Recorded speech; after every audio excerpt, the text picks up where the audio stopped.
Salve galera, eu fui começando mais uma vez. Viemos até o condomínio de chácaras Itaúna para conhecer a história do Alexandre Barroso. Nos encontramos há alguns anos, acho que 2 anos, no aterro do Lago Igapó, em Londrina, para falar de um casal do interior de São Paulo que estava saindo de viagem em uma Land Rover Defender 110 para dar a volta ao mundo. E aí não encontrei com essa figuraça aqui, cara, que o destino nos cruzou. E aí eu lhe pergunto, você acredita em provações? Você acredita em Deus? Você acredita em vida após a morte? Você acredita em recomeço? Então olha essa foto aqui, ó.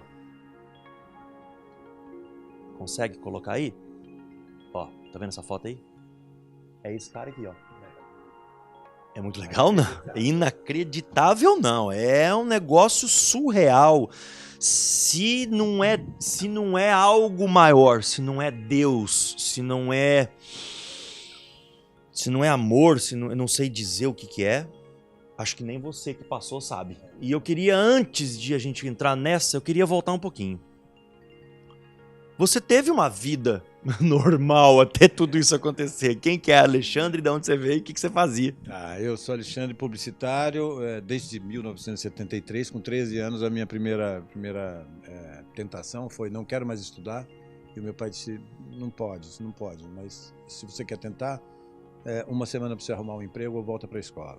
Eu voltei uma semana depois com um emprego, um estágio dentro da MPM Propaganda de São Paulo. Fui com uma calói dobrável cor-de-rosa da minha prima procurar emprego no bairro, porque era o meu alcance. E no bairro tinha uma agência. E no caso era a agência número 1 do país naquela época. E eu acho que por causa da própria ousadia, os caras me disseram: esse cara é muito bom. Entra aí e vamos botar você no estúdio, você vai começar a aprender. E fiz estágio em 3 meses em todos os departamentos da agência e acabei migrando para a arte. E assim começou a minha história de publicitário. Então fui publicitário por 40 anos, até os 48 anos de idade. Aos 48 anos de idade, tem umas dores, começa a aparecer dor. Bom, eu surfo. Até então, vida normal, normalíssima. Não, eu faço motocross, eu fazia Rally dos Sertões. 11 anos de Rally dos Sertões. Eu montei a estrutura de comunicação do Rally dos Sertões para montar o próprio Rally. Lá em 96, 95. Vida normal. Vida normal, 11 anos de off-road e surf, bicicleta, rapel, tudo, vida boa e publicitário, né? Trabalhando 12, 18 horas, aquela coisa de publicitário mesmo.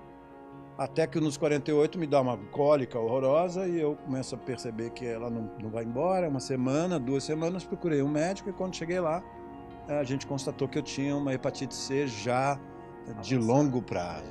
Uma hepatite C que é silenciosa, uma coisa que não dá bandeira. Vamos falar disso, uma doença silenciosa, grave. Gravíssima. Altamente contagiosa. É vírus, é uma doença virótica, ela é através de sangue, mas enfim, a hepatite, ela não dá bandeira. Então, quando aparece o sintoma, que é fundo de olho amarelo, a urina amarela escura, porque o certo é o seguinte: xixi claro, saúde boa. Xixi escuro, tem algum problema, procura um médico. E essa foi uma descoberta que eu só soube quando cheguei num diagnóstico bem complicado, porque eu já tinha contraído a doença. Eles estimaram que provavelmente eu já tinha hepatite há uns 20 anos. A gente descobriu que devo ter sido contaminado por agulha de uma época que os dentistas não usavam agulhas descartáveis. Tem um alerta, né, Alexandre? A agulha descartável em dentista só veio acontecer depois da era do Cazuza, quer dizer, um pouco depois dos anos 80, quando se falou em doenças virais.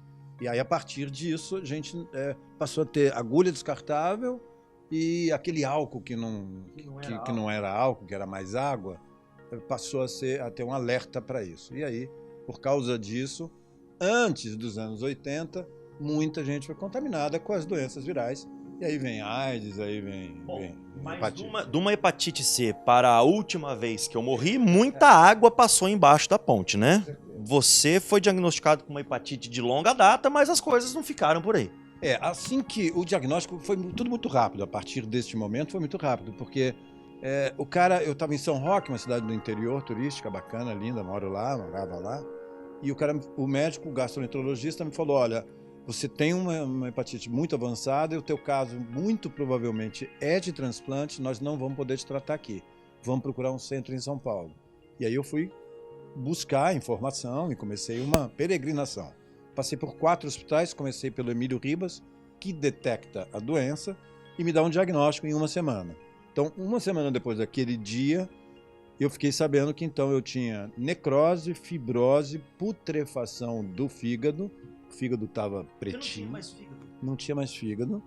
E não tinha mais fígado, mas em compensação eu tinha 3 nódulos de câncer. Porra, fiz uma placa super legal. Merda pouca bobagem, né? Além de não ter o fígado, você tem 3 nódulos de câncer. Nódulos de 3 centímetros e que eles me diziam, temos um problema.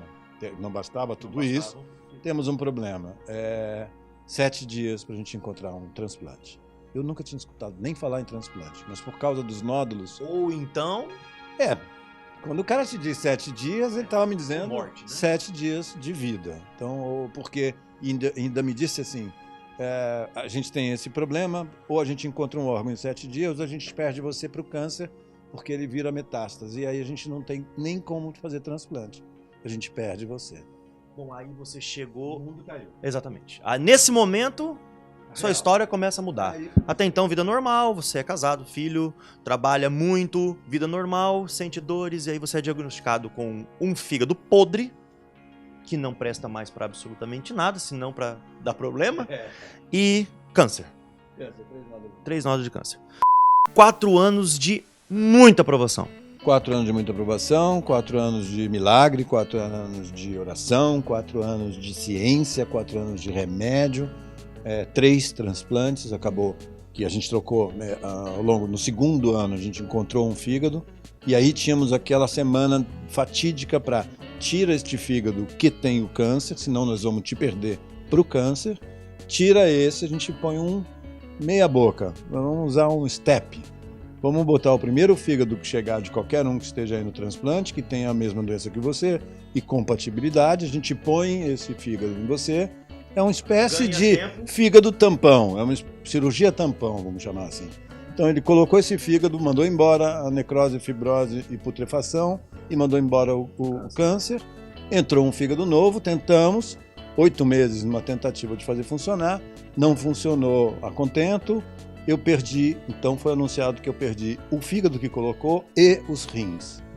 Então eu estava entrando 8 meses depois, novamente em falência, e aí fui para hemodiálise, fiquei 1 ano e 1 mês em hemodiálise. Tive algumas falências múltiplas de órgãos, então derrame pleural, reconstituição da bilis, infecção generalizada. Foi acontecendo mesmo. Quantos comas? 21 vezes em coma. 21, a gente chama encefalopatia, que é um coma cerebral. Então, nos 19 eu tive coma cerebral. E umas 3 eu tive coma de fato, e um deles, 3 dias raciocinando, imaginando. Isso eu ia perguntar, né? A gente falou muito em Deus, vai ficar um pouquinho mais comprido, tá, Catiúcio? Você se vira lá. Pra avaliar, eu te dando trabalho. Mas eu queria saber como é que fica a sua relação com Deus, se você teve, de fato, a experiência de morte ou quase morte, de passagem e retorno. Como é que fica a sua relação com a vida a partir desse momento que você fica 3 dias num coma consciente, que deve ser uma merda do caramba, né? Achei demais, achei muito legal. É óbvio que nada disso é bom. Mas o coma especificamente foi muito peculiar, porque eu quando comecei a entrar no coma, que eu cheguei no hospital entrando em coma, eles me puseram numa maca, comecei a correr, entrei na maca, corredor, luzes passando, e eles começaram a me entubar. E no que eles me entubavam, um dizia para o outro, eram 3 pessoas, eles diziam, ele está morrendo, ele está morrendo, ele está morrendo, corre que ele está morrendo. E aí eu apaguei, né? A última coisa que eu me lembro eram esses caras dizendo que eu estava morrendo.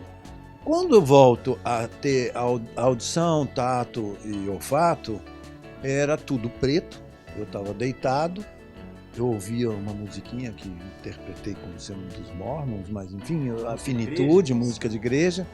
E aí eu tinha audição de tudo, mas uma negritude, uma profunda negritude. E fiquei 3 dias assim e ninguém falou comigo. Então eu passei os 3 dias raciocinando como um outro. Devem estar me preparando para o necrotério.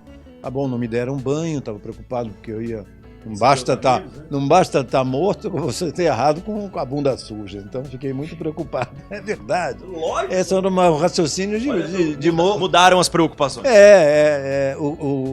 Não encomenda, eu queria que tivesse uma festa com docinhos e tal, não Sem deu flor na minha tempo cara. de avisar, sem flor na minha cara, e uma preocupação com uma necrópsia, porque quando eles não têm um diagnóstico, eles não tinham um diagnóstico fechado, eles então teriam que fazer uma necrópsia. E como eu percebia e sentia tudo, me preocupou. Falei, puxa vida, vai doer. Eu queria que doesse mais do que já doía. Mas enfim, fiquei 3 dias assim, completa escuridão, até que num determinado momento, sem tempo, e esse é o reconhecimento do momento da morte. Eu percebi durante os 3 dias, mas num determinado ponto não houve mais som, tato, nem audição, e nem gravidade. Peso. Eu brinco com isso, tenta ficar 1 minutinho sem pensar. Eu fiquei algum tempo, e não tem tempo nesse tempo quando se morre. É engraçado porque passa a não ter mais tempo. É muito legal. Morrer não tem mais tempo. E você percebe tudo, e você está lá, há vida depois da morte, você está lá e não havia mais nada. Som, finitude, absoluta escuridão.